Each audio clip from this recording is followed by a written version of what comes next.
And like if you're talking about nitrogen, well, you can't go cold turkey on nitrogen. You've got to earn the right to use less. Yeah. So you've got to put a few things in place first, like like your cover crops and that, and then you can pull back, and then when you're confident, then you can do a little bit more. Yeah, because you're improving that nutrient cycling capacity of the paddock to actually cycle nitrogen efficiently and effectively, which is I think if you concentrate on getting your trace elements lined up and your pH and soil biology happening, and then then you can slowly pull back.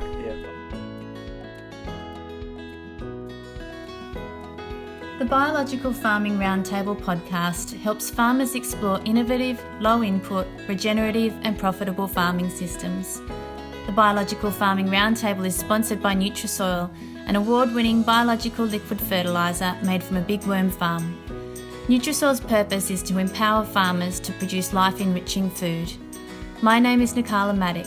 I work at Nutrisoil. I envisage a future where farmers are rewarded for producing nutrient-rich foods and consumers have this easily available to them.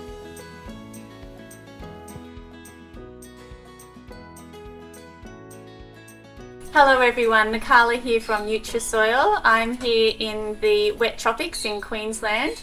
I have David Hardwick from Soil Land Food with me, and we are here with Ray Zamora, who is from Tully in the wet tropics in Queensland. Tully is known as the wettest town in Australia, and Ray farms, he's a cane farmer in the area, 4 metres of rainfall annually a year.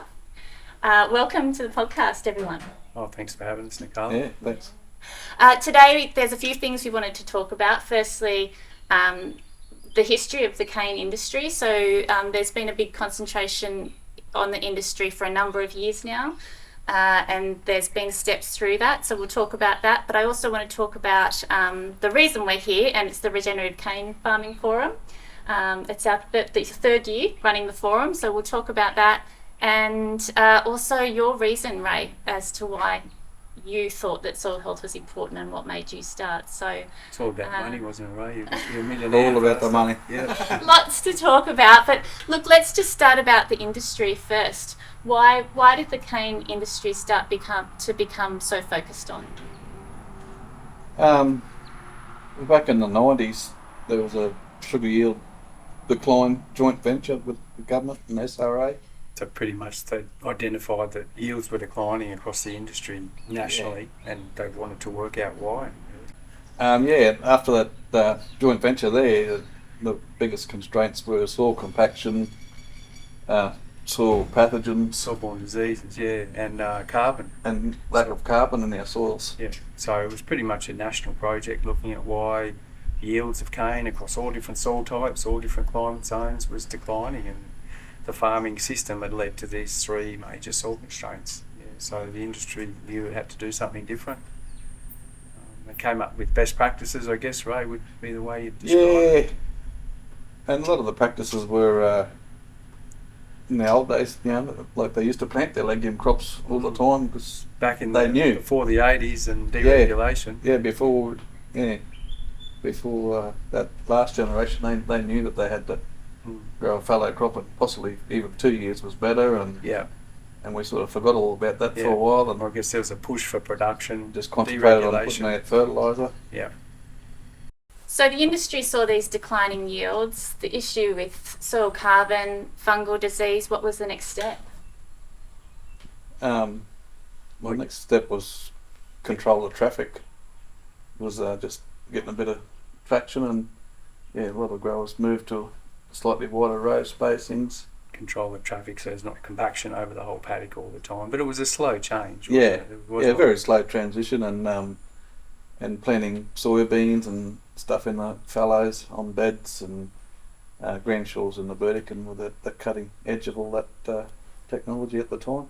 I guess the challenge, Nakala, with cane is it's a monoculture crop, and even from the early days of the industry in the early last century, the guys knew they needed to have a rotation, and often legumes were part of that rotation, but kind of got lost somewhere in that late 20th century push for production. So there was this recommendation to bring back some diversity, even if it's just one legume crop in the 5 or 6 year cycle of cane, being a monoculture generally is a perennial grass. So probably we need to explain how cane is grown. Like, it is a perennial grass. How long is it a perennial grass for, and what's your opportunities to put in these cover crops?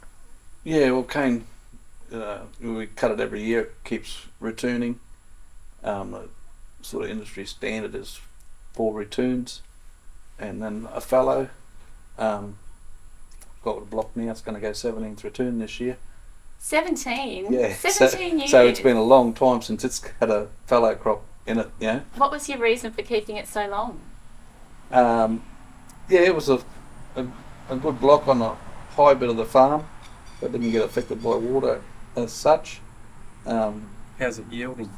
It yielded 115 to the hectare last year. So Yeah, that's all right. but the grass is starting to get a bit of a grip on it, Yeah. and I've been threatening for about 5 years to knock it out, Turn it out, yeah. but it just keeps pumping. Makes Um, money. We Yeah. cut it in the wet, we give it a hard time, and it just keeps coming back. So, like the program for it this year, I'll cut it early and knock it out, and I've got to rip the whole paddock up and change the rows and whatnot.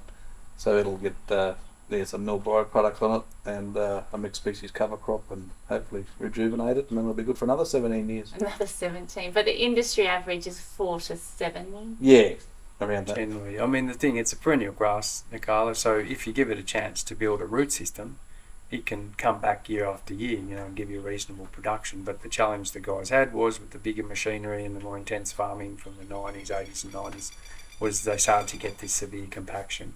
So the cane ran out of puff because it doesn't have the root reserves to come back each year.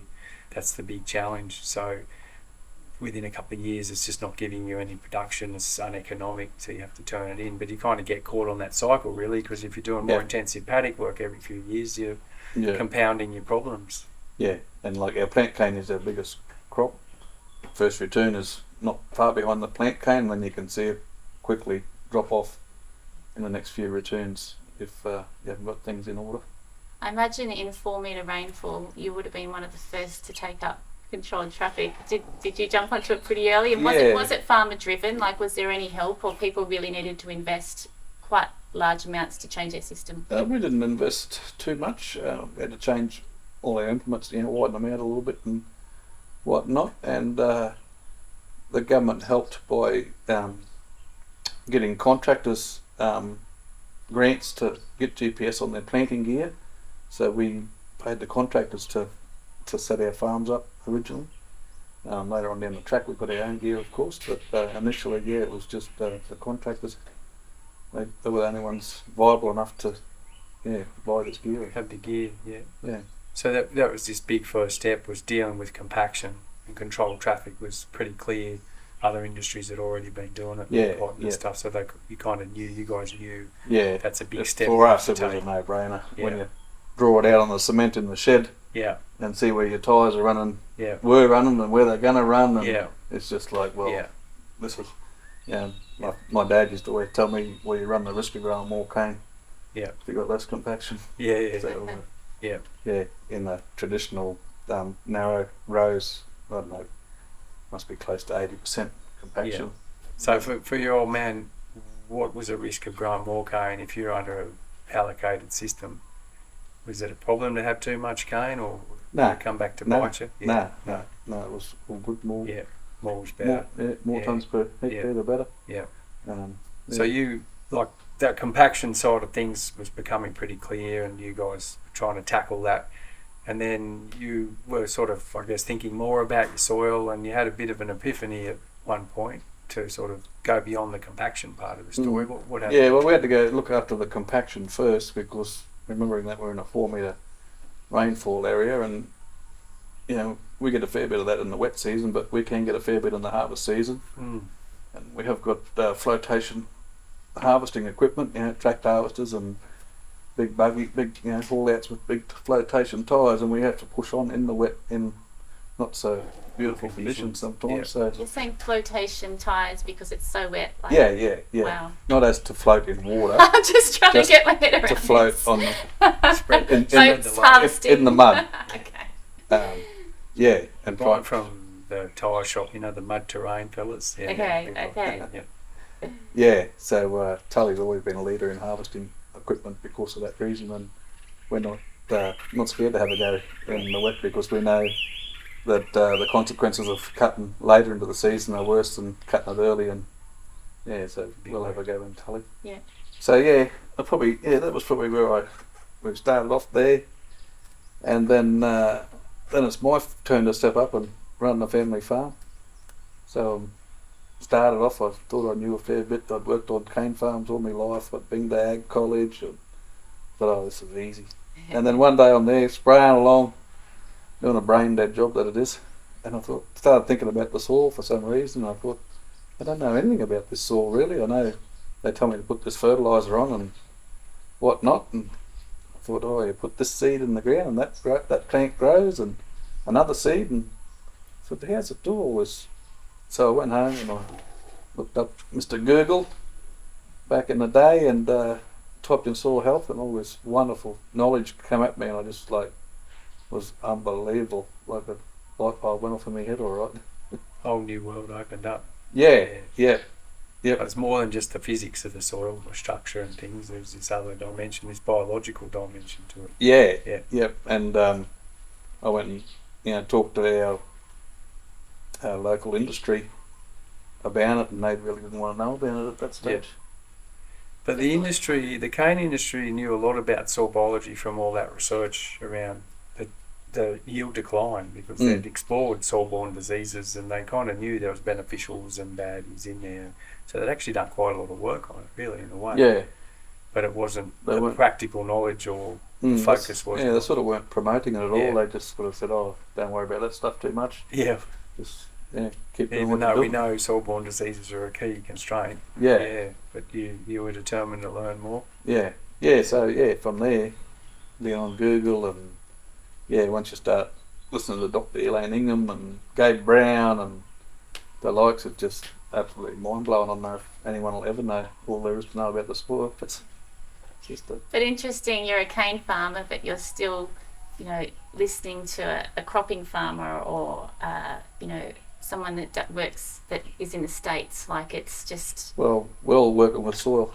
It's all the same. Sand, silt and clay. Yeah. And organic. Different. Organic. Yeah. Different percentages in different parts of the world, but it's basically the same. Yeah. And before we were saying that the die-hard biological farmers, they were limited to books, and books are wonderful, and there was these big bookshelves of biological farming, but now the YouTube has just opened it up, and we can learn so much more on the internet, so it's done a really good thing for regenerative. Thanks for the plug in podcasts. For regenerative farming. No, I mean, it's the way we all learn. If I was just reading a book on humans learning, and when people get joined up thinking it's cool, where people learn collectively, it speeds up learning. And they're arguing now that, or this author's arguing now, that the speed of evolution of human culture is faster than our genetics, because of it's overtaken the biological constraint of us into this cultural. So it's actually, and it's only been in the last decade or so, because of this, just the speed of collective learning is out jumping our genes, basically. So it's not just our community, we can learn from people all over the world so quickly. Adapt it to the local. So obviously, Ray, you had to sort of bring back some of those ideas and try and make them fit to your place. And you had to be careful who you spoke to, as in local farmers or farmers in different districts, about biological farming, because some of them will look at you sideways and think you had two heads, and others will embrace you and want to talk about it. Ray's gone hippie. Ray's gone hippie. But and then I found out there was a hell of a lot of growers that were same like-minded as me, thinking outside the square, and so everyone's had a light bulb moment. Hello, sorry, we were just interrupted by a python that came from the cane field, so we've got Alan now here who sorted it out for us, and we're going to resume our podcast again. I may be shaking a little, but it should be okay. Alan, we were just talking about the whole cane industry, and Ray was telling us about the decline in soil health and the things that had happened, and we're talking now about the steps from it. Ray had a light bulb moment, the importance of soil health, and got on YouTube and found all of the amazing information, and then he started connecting with people, and I imagine he connected with you. Yeah, eventually. It Took a while. took a while, and how do I put it? Networking is probably one of the key drivers of soil health, because you don't really know what you don't know. So when you first start on the journey, you think you know a lot, and gradually it dawns on you you know very little. And then as you network with people, it's a change of ideas, change of people have tried different things. And one of the things the more I've done, is notice we're a niche environment. From Ingham to Mossman is a very niche climate. Nowhere else in Australia has that climate. It's a very narrow coastline, and what works somewhere else doesn't work here, and vice versa, because of our rainfall, humidity. I guess, Alan, on that point, you get, even though it's the wet tropics, so it's very unique from that point of view, and cane farming is a unique farming system too. You know, it's got its industry challenges, but then I guess the third thing is just that seasonal changes in the wetter and drier things each year. You get that rainfall variability, which throws the whole span in the works too. That'd be an extra layer on top of that. In terms of, especially like Ray talking about it a little bit earlier today, about making decisions and timing of harvest affecting your soil health and crop preparation and cover crop strategies, that all gets affected. Yep. By when the rain falls, how much falls, all those things come in.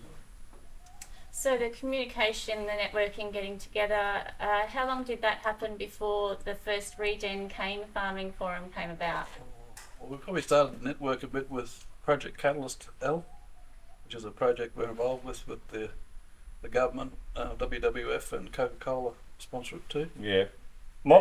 For me, probably the first networking came when I did Digging Deeper with David.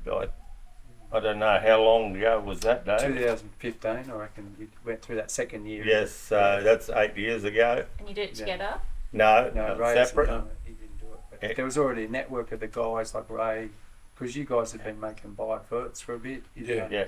So there's a few guys that were doing a few things, and then a few guys went through the soil program. There's nothing growers like more than talking to other growers. And being They trust other growers, because they're talking dollars. Like, they're not going to do it if it's going to burn them. Yeah. So And they love talking to growers. being on someone's farm, and being open what's happening and seeing what's actually happening in the soil.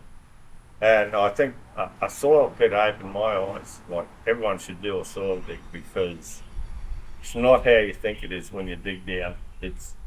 And everyone's different. On every farm, they might, if you dig 10 soil pits, that can be all completely different. In the tropics anyway. So you've developed this community, you've got your no-till controlled traffic happening. Which is a really important first step. Yeah. Without roots and air, it's hard to do anything else really. It was really the big turnaround, that controlled traffic to start with, and then we're talking about biology. So you recognise that balanced biology is going to be one of the drivers for working on the pathogens that they found. What support did you get there with the biology? Well, support from industry was zilch, I suppose. Yeah, you're right. Just probably from terrain. Started off doing some work with Kim Cruz, making bioferts and stuff. Terrain introduced me to that, and that opened my eyes up a bit more again. So you guys started, you and a few other guys like Mario, who's passed away and stuff, you guys started to make some biofertilizers, fermented biofertilizers. Yeah. So you're trying to add biology back into the system. Yeah. And we're probably flying a little bit blind as far as in the cane. We didn't know a lot about what we were doing, but all the stars lined up, so we thought it sounds Give good. it a crack, yeah. And it wasn't too expensive. No, and we could do it ourselves. And that worked well. And then we mixed species cover crops come along, and it's another whole new world again, and everything complements itself. So I guess there was a couple of pioneers, if you like, that were testing the water with that biodiversity cropping. With diversity cropping, you had Lawrence DeBella up here in the Ingham area, and Simon Matson, obviously at Mackay, was done his Nuffield scholarship, and that kind of gave you guys a bit of a window and a new thing to try. Yep, and there's that much more to go. We don't know. Well, that's so true because I don't know how many years ago we would say, but you would not know of a multi-species crop. It just wasn't in our heads. We hadn't even thought of it. Where now it's quite common practice with many people and it's growing and growing. So what's next? There'll be something we haven't thought of, won't there? Yeah, there's something right around the corner. I'm offering naked at night run around the paddock for you. No one's taken it up, David. So I want to come back to the diversity cropping a bit. Like, do you remember the first multi-species paddock you planted, Ray? Yeah, I did. I had to go a long time ago now, probably 12, 13 years ago. I did just sorghum Sudan and cowpeas. Yep. And I just slashed it down 3 times. Yep. And it kept coming back. Yep. Yeah, and then when I planted the cane there, I thought, gee, that cane grew bloody nice. Yeah, right. So that was just a two-way mix. Yeah. That you slashed down a couple of times. Yeah. And you saw that immediate and some agronomic benefit. Yeah. Following crop. Yep. Yeah, and I was still working the ground fairly conventional then, and it still showed a good response. Yeah. How about you, Alan? One of the big hurdles for me was there were strategies out there and ideas, but we didn't have the capacity or the machinery to implement them because of our trash blanket and massive trash blanket. So we couldn't to harvest. Yeah, there's a lot of trash on the paddock. a lot of trash, like 3 or 4 times what anyone else would have to deal with. Yeah. Can you show me a? Oh, when you first cut it, it can be 150 mil thick. Okay. Very high carbon mix. Yeah, you have to manage that, and a strategy where you can incorporate it and plant a crop reasonably quick and cheaply because it's just a mix you're going to put back into the soil for soil health. You want to do it at the best possible price. It's still, you have to be economical when you're doing it. You can't just throw money at something. The strategies to do that and machinery to do it wasn't really there, and that was a problem for me. We were still trying to do conventional, you guys bring the new world. You guys had to cook some new machinery up, yes, basically, which is the bed renovator. If you haven't seen the bed renovator, then they're for sale on the website now. But it's taken off across the region, really. Yeah, which Alan developed mostly. Necessities of Mother of Invention. And it was a problem, and he found the answer. But it didn't come in 1 year; it was developed over probably 5 or 6 years or more. It's what you might call it a gentle soil gentle tillage, basically. It helps keep your aggregation. It's soft cultivation. Yeah. I'd class it as. Yeah. So you can sow in. Yes, so you can sow in. Yeah. And sugar industry, we have a major compaction problem. And we all know in soil health, the number one enemy is compaction. You can't get the other balance right without dealing with it. And that was an issue. How do you go in and break the hard pan and assist the plants to break up the compaction? That was one of the issues. Because the plants will do a lot of the work for you, but you do have to give them a helping hand to get started. Controlled, sensible tillage. Yes. Controlled, sensible tillage, CST.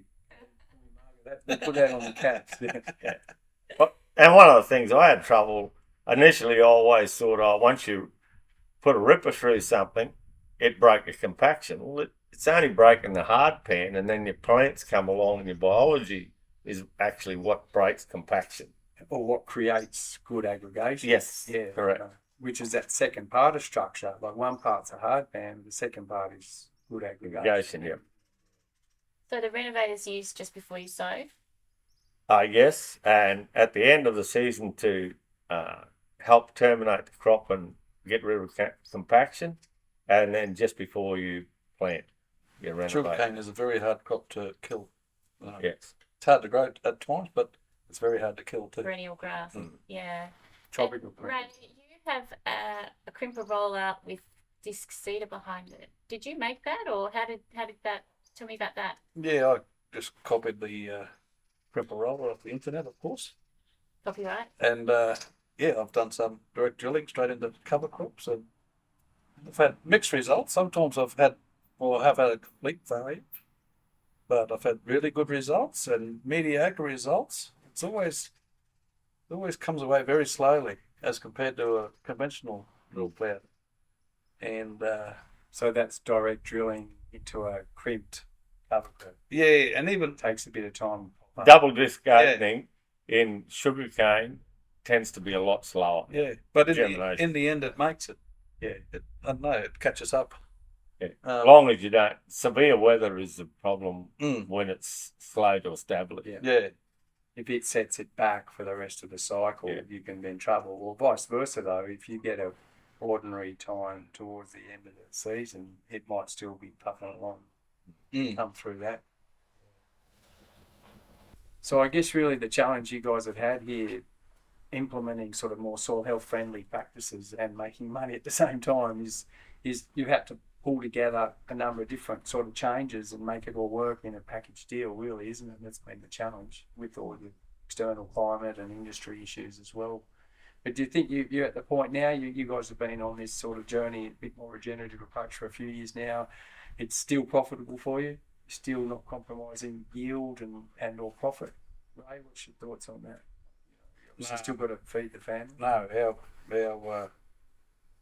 our profits are a bit variable at times in the sugar industry, but at the moment it's had a good year last year, and definitely no reduction in yield. Yeah. But definitely an improvement in soil structure, as you know. Yeah. Been the Yeah. colour being your paddock and like if you're talking about nitrogen, well, you can't go cold turkey on nitrogen. You've got to earn the right to use less. Yeah. So you've got to put a few things in place first, like like your cover crops and that, and then you can pull back, and then when you're confident, then you can do a little bit more. Yeah, because you're improving that nutrient cycling capacity of the paddock to actually cycle the nitrogen Yeah. efficiently and effectively, which is Yeah, I think if you concentrate on getting your trace elements lined up and your pH and soil biology happening, and then then you can slowly pull back. Yeah. I don't know, in the sugar industry, I don't think we can ever pull back to super low rates. super low rates. But if we can pull back to if we could use 80 kilos, 60, 80, and compared to your rainfall zone. 120, 140 units is sort of industry standard practice. Yeah. I think and maintain yields. That's crucial to maintain yields. Yeah. If we don't supply enough cane to make the mill viable, well, And they're this not viable. is such We're a not big viable. part of cane, isn't it? Like, you can go regen and you can do a lower input, lower output model, which a lot of farm business systems do outside of cane. But if you go too low output, the mill could be unviable, which means all the jobs in the region will go, a lot of the jobs. Yeah, So it's all connected to the processing side to it too. that's right. Yeah. We're all in it together. Yeah. So that does make it challenging, because you do get grazing systems that they will go lower output, low input, low. They're quite profitable, but Because they don't have the ultimately it's the gross margin that we're after. Yeah. But and I think you probably could get the same gross margin with very low input costs and very average yields. But You'd be trucking the cane and Mackay. that's right. Yeah.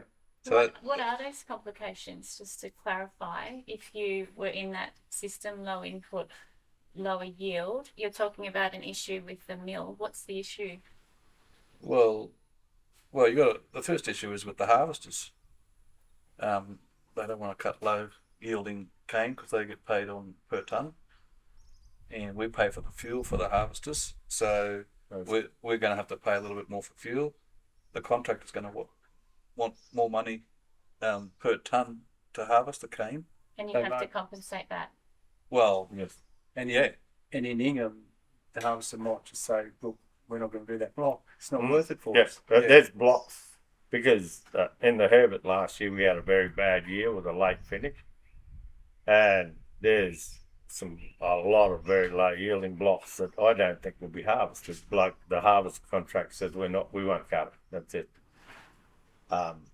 Straight across the board. So those blocks, that farmer will have to make a decision. He's fertilised it because of the weather conditions. Most of that fertiliser's gone somewhere up in the air or through the soil, or it's gone.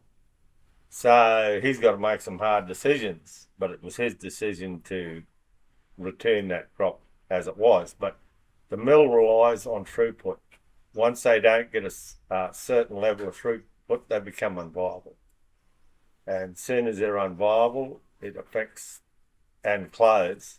You never get them back again. I've never seen a mill restart once it's shut down. Has there been many mills shut down? And Yes, over the years, yes. It's been Up the and down trend the over coast the last everywhere. 40 years. Mills have shut. The local mills, and you get more regionally sold. Like the dairy industry, remember when it was deregulated? We had consolidation of the factories. I mean, the smaller factories all disappeared, same And- sort of thing. And if the mills are getting less throughput, well, they're not going to reinvest in their mills, so their reliability comes a horrible problem, especially when the sun's out and we can harvest. The mill's broken down. Maintenance. Yeah, because there is a lot of stuff happens inside a sugar mill, and if the maintenance is not kept up to speed, it'll break your heart. Who owns the mills? Well, in Tully, Kofco owns it, which is the Chinese government. Herbert Wilmot is a Singaporean-based company. Mackay's hard owned by the growers, and a lot of the mills used to be some of them used to be grower owned, but mainly now they're third party. Sugar industry around the world, it's a big international industry. Did that happen in your time, the internationals? Yeah.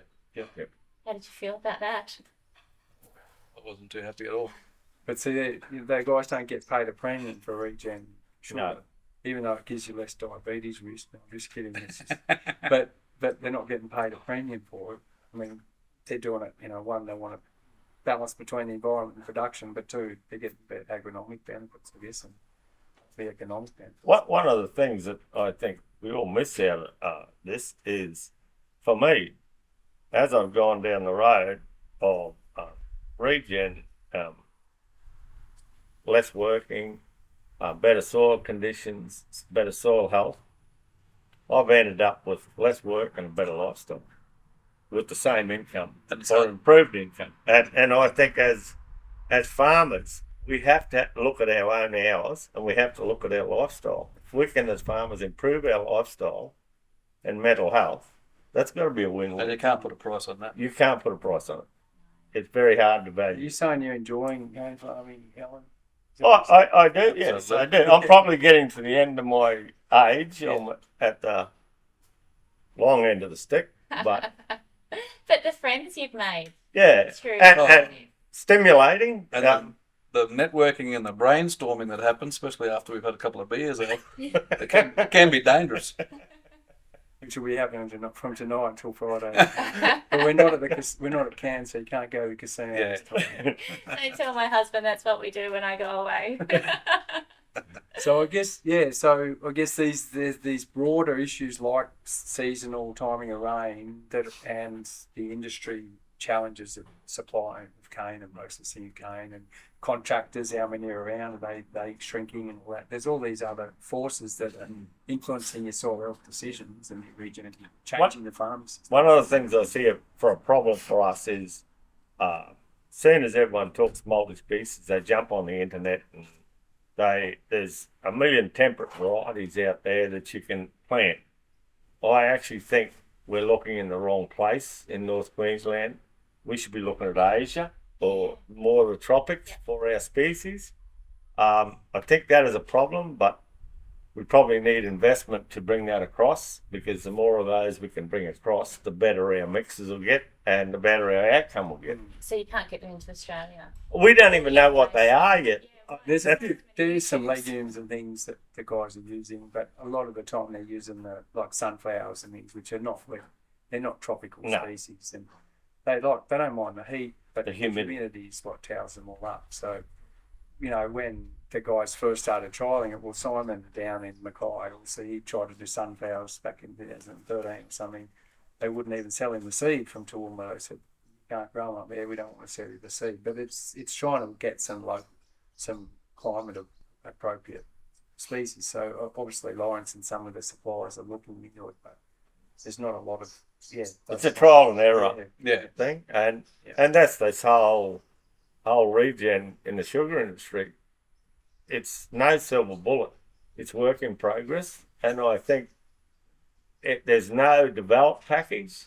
It's you have to work through it to what suits you, and I think it'll just grow in time and get better and better. Because it's a new farming system.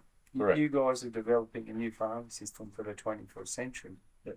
Yep. You know, but I guess it takes time, and they need, you need support. Well, you're supporting each other, but seed mixes is the key part of it. I mean, the seed industry itself's growing so rapidly. Can they supply the farmers? That's one of the choke points. As you know, around Australia, everyone's trying multi-species. Well, the seed companies are catching up. Yeah. So, and tropical seeds, well, there's not many people focusing on that. Also, season length has a big factor on our soil health. Once we go to Christmas and we get an early wet season, you can't get on those paddocks to get any mixed species cover crops or any cover crops. So then we have to rely on herbicides to terminate the cane. So we spray that in January, and then we might come back in March, April, another spray, and then we get the ground ready and plant it. So it's hasn't had much of a break crop of any description. So therefore you're looking at less yield because the ground is just not rejuvenated.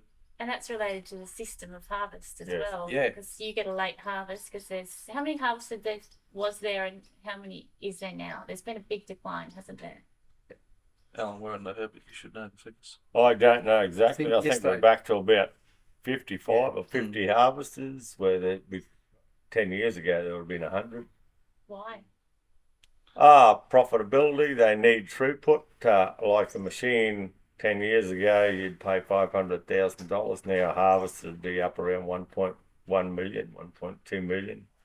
A haul out, I couldn't tell you the exact price, but 400-ish. you'd be looking 400 for each. Average contract's got at least 3, so it's very expensive to stay in the game. And it's not something someone walks in off the street and starts up, where years ago they could. So now they just don't seem to be able to finance it. And I guess the other thing is you might have areas, cane growing areas, that are underutilised because people might be working on farm or working at the mines. They don't have as much of their property under high production cane anymore. Like around Mackay. There's a lot of issue. There'd probably be some of that up here. Yeah, and so that means that the harvest has got less high production blocks to do in a year, which means that we're going to get less cash flow to pay the bank for $3 million to set up. Yeah, if we don't grow the cane through the mill, and the mill becomes a bit short on money, so they'll reinvest in the mill then and keep their maintenance up. So therefore the season length goes out further. So therefore the big cost is soil health because we can't get our cover crops in. Yep. And in the wet tropics we can't really successfully grow any other crop and be guaranteed to harvest it and get a return off it. There's been a few ventures here and there. Unless and we're like tree crops, but they need better drainage than the lower. But something like in our fallow, it would be lovely if we could plant a 2-year crop and get some sort of a cash crop in there and get a little return. Yeah. But there's nothing that successfully you can go year in, year out and you know you're going to harvest. So most of the time growers go straight back into cane with it's a well degraded soil really. So really, you guys are making big efforts to change your farming system to look after the environment and also feed the world. You know, you're tackling this challenge, and at the same time, everyone else, the rest of Australian society, is expecting you to be a good environmental steward, and the government's hitting you with some regulations too, or some legislation which no other industry's got. So let's maybe just chat about that for a minute. So you guys are now legislated on your nitrogen and phosphorus fertiliser decisions. And audited. And audited on it, and that's because of concerns of you living next to the barrier reef and everyone wants you to be environmentally friendly in your farming. But that also creates less flexibility sometimes in your management decisions. In saying what you just said, that's a unique position in that legislation's on us, but we have to compete in a world market. We don't compete in our local domestic market. It's a world market. So it's bought and sold at world price. So that makes it hard for us because we're not trading on an even field, which it's economically it's very hard to stay in that ballgame. Has there been a decline in soil health and yield worldwide in the cane industry? I couldn't really say.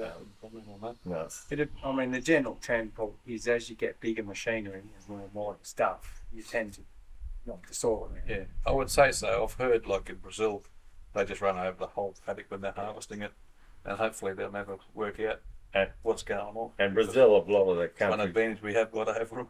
yeah. Brazil, a lot of their country is relatively new in farming, so I think that helps them a little bit. And better soils, probably. Yeah, so you guys have got these regulations on you which prescribe, particularly for those two nutrients, phosphorus and nitrogen, how you make your decisions. So it was a long time developing those laws, and it's always hard. It's always problematic when you just give everyone a blanket legislation from Mossman to the Queensland border for cane, because they're all different soils and different climates. But basically, you guys have been lowering your fertiliser use anyway, or trying to make it more efficient. So you're under those regs. Do you guys stress about them too much, or are they something you're aware of them, but you're sort of saying well under them? Yeah, I'm underneath the regulations. I don't think it was the right approach by the government. I think they would have been better off doing more trials and explaining Capacity and building. teaching growers Capacity, rather than regs. rather than regulation or a big stick approach. Yeah.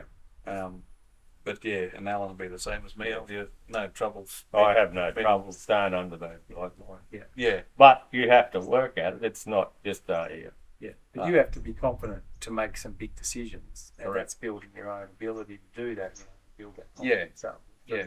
Learning in different ways. Yeah. But have the to. more information you have to make a decision makes that decision making a lot easier. Yeah. So if you go in armed with information, it's a lot easier to head in the right direction. That's the right thing. And I guess having the peer support that the Regen Cane network has help support each other through those big decisions.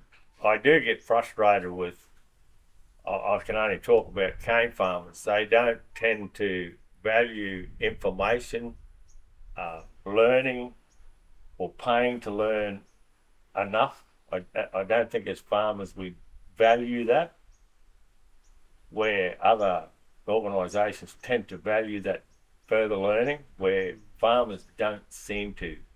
Yeah. It's a struggle. Is it because they're too busy to get there, or what do you think is behind that? Good question. A good question. I can't answer it. Yeah. Some will just bloody stubborn.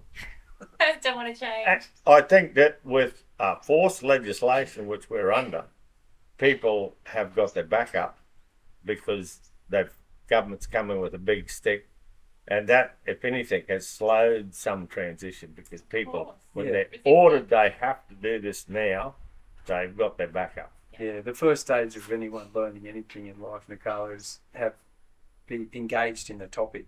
But the key thing is positively engaged. Yeah. If I'm open to learning, if I'm positive about the topic, I'll open my arms up and start learning. But if I could be engaged and as angry as hell, I'm not going to learn anything at that point. Yeah. So that's the challenge, that regulation, when it's done poorly, Yes. it does, Yeah. Or you don't do it with capacity, like you always have some regs in life. But I guess, this is the big challenge, isn't it? You guys are the first cane industry in the world, really, where your nutrient management's regulated. Obviously in Europe they've got similar things for other industries, but it's also another challenge in going down the soil health bandwagon. One of the game changers for me was control traffic and mounding. For some reason, in the tropics, mounding, the soil really loves it. It even if you can't get a multi-species crop in, that soil just seems to have more biology because it's not getting anaerobic during the wet season. That's the only thing I can put it down to. Everything, because there is a lot of carbon put back into the soil. Too much, actually, probably not enough carbon to nitrogen ratio. When you're fallowing, and it just seems to be alive. That in that mound where you walk away from it and there's no light. I saw something similar in Tasmania. In their pastures, they mounded up because it's just too wet. Yep. So you're going to get anaerobic in those. Yes, well, we get anaerobic in the wet season, in our summer months when we're trying to grow fallow crops. And before, our fallow crops wouldn't grow in that time of the year. Now we have no trouble growing them. But it's the mound seems to be the secret, and control traffic is air. Soils, Yeah. topsoils need air and Yes. for everything Yep. else to go. Air, water and plant roots. and they're not anaerobic, so they're Yeah. So thinking about it, like with the things you've gone through, you guys, over the last few years to change your soils and the farm systems over, what's the big first couple of steps you think people need to really tackle to turn soils around in the tropics to go down this regen path? What's the big, Well, definitely sort your row spacings out. yeah, That's just to control that traffic? And that's a pretty simple Yeah. thing to do. it is a simple, but it's probably the biggest roadblock because we're on roughly a 7-year cycle. Well, I am. So it's 7 years before a block gets replanted after it's returned all those years, then has a fallow. So it's the decision I make now, I don't finalise for 7 years. You won't know how So good the it's decision very, is. very long term. You don't make these decisions lightly because you haven't got enough years in your lifetime. Like to do five cycles is nearly a lifetime of farming. So, Al, basically. Yeah. before this, what was your crop cycle? 4 returns? Or? Probably 4 returns, yeah. Yeah. 4 returns. So your soil health has meant that you can have more returns. Yeah. Which means you're more profitable. And more because there's consistent, not as yeah. much Yeah, and that's where it all starts to kick in. And like I was saying earlier there, like with our controlled traffic, Al, sometimes we're harvesting when we shouldn't be.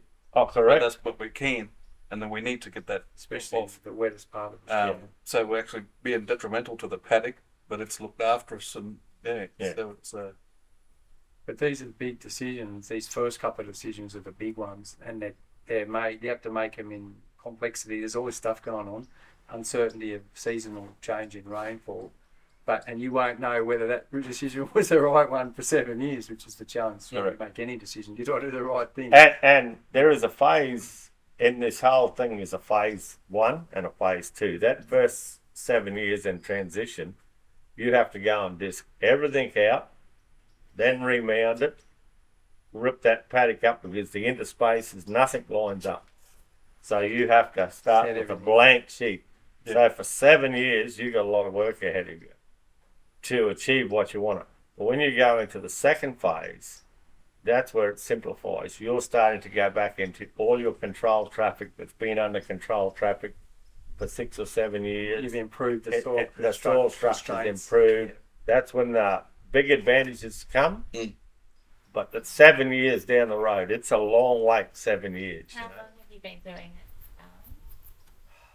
Since 2009, I started. So what's that? 14 years. So you're starting to feel the lifestyle changes. That's Oh what yeah, I've definitely got a Yeah. lifestyle change. Oh, I We had bet. to drag him off the fishing boat. Yeah, I'm in third reverse. What about the credits? Do you want to just Oh, touch on well, I that, guess, David? yeah, this is the thing. The guys, well, as Alan's mentioned, they're in a world market, but they have more environmental regs than other producers in other countries, I guess is the summary of it. And so, yeah, there are obviously different ways the government tries to support cane farm, or any farmers really. One of them is regulations, which sometimes Support. don't necessarily do the supporting that they need to.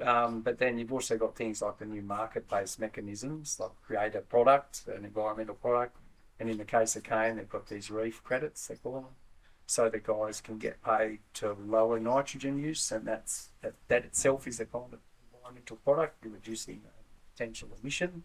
So they're selling that to the corporate commercial market, to Qantas and other companies that want to offset their carbon neutrality, make themselves carbon neutral. So yeah, I guess there's an opportunity for some of them to get a bit of money in the door to help make some changes with that. But we were having a chat, Ray. There's obviously, it's not all skittles. There's pros and cons to everything. Including Yeah. this market-based tool. Yeah, I've stayed away from any carbon exchange things or anything Yeah. like that. I just believe if I'm going to build the carbon, I'll put it in my soil and I'll get the advantage of it myself. I still can't get my head around that I can do a good job and get paid for it, and then someone gets a credit, and to me they're just passing the buck. Well, It's problematic, isn't it? A lot of this. Yeah, if I build my carbon, well, yeah, I'll Making get paid for it, and you're making the big changes. Yeah, that all of us need to make the big changes. My other businesses, you guys know, I travel a lot. We're trying to make sure we do the right thing. But, it's how can we support farmers as well. But, For Ray and I, we don't qualify for 99.99% of those things because we've been at it for too long.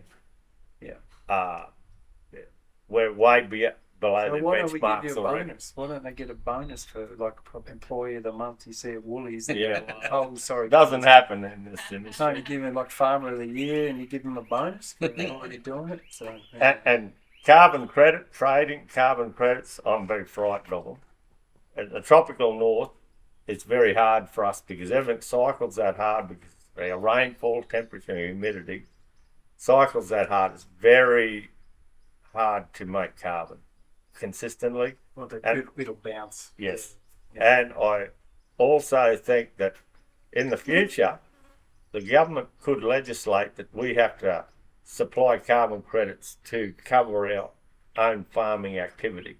That's what worries me. And once you sell those credits, very hard to get them back. Yeah, you'd have to buy credits on the market to make yourself carbon. Correct. And you've lost 30% each way. But because you manage your landscape, you have the opportunity to grow your own carbon credits for yourself. Yes. And that's the risk. And if I can grow my organic carbon, that's a win-win for me anyway. Yeah. I see a complexity, and I'm not saying what's right or wrong with these roof credits, that if you're being paid to reduce your nitrogen and potential emission, you get potential emissions. And you get reduced yield. That's going to go into the whole mix of the maintenance of the mill and the contract that's being available. It's quite complex, isn't it? That's why that in doing that, they haven't taught that person what they have to do to keep their yield the same. There is a lot of capacity that we invest in other things like your pH has to be on the ball. No aluminium. Yes, you got to keep your aluminium like at most tropical soils up here. We've got high aluminium, so we got low calcium. To put it in perspective, Alan, you can have 40-50% aluminium. Cane will still grow. So if anyone's listening to this podcast from other parts of Australia, 10% is usually high for a lot of fine, you would grow a crop. Yeah. So it's cane is very tolerant, but you've lost that margin of performance each time. So you have to get all those ducks in a line before you can start really reducing. But I guess, Nakala, your point is that, so there's opportunities for these environmental products because that's really what you're doing. The guys are growing and creating one and then selling it. But if it risks yield reduction by doing that, you've got a bit of money from selling reduced nitrogen. But if it's risked the production of cane in the long term for the mill, that has these side effects. So if you just do that as the only policy, just create market products everywhere, then that on its own is going to end up with all kinds of problems. You can see how that flows on till no maintenance of the mill, longer season, no soil health, it's just a big... So education and capacity building has got to be the foundational strategy to help any community change over to go regenerative. I'm flying Qantas on the way back. I'll have a talk to them. Yeah. It's so true, isn't it? That's the importance of these regenerative cane farming forums because we've got to keep educating people. I hate to break it to bit. Qantas, they're only shifting the buck by buying credits. I know. And that's why I said I'm not sure what I agree with. It's very complex. I like that big organisations that are making squillions of money are helping farmers. They're not doing it out of choice. No, right, okay. But they need systems and practice change as well, absolutely. I've got a new podcast for you to listen to about the whole carbon market. It's worth having on this. I'll get it to you. Yeah.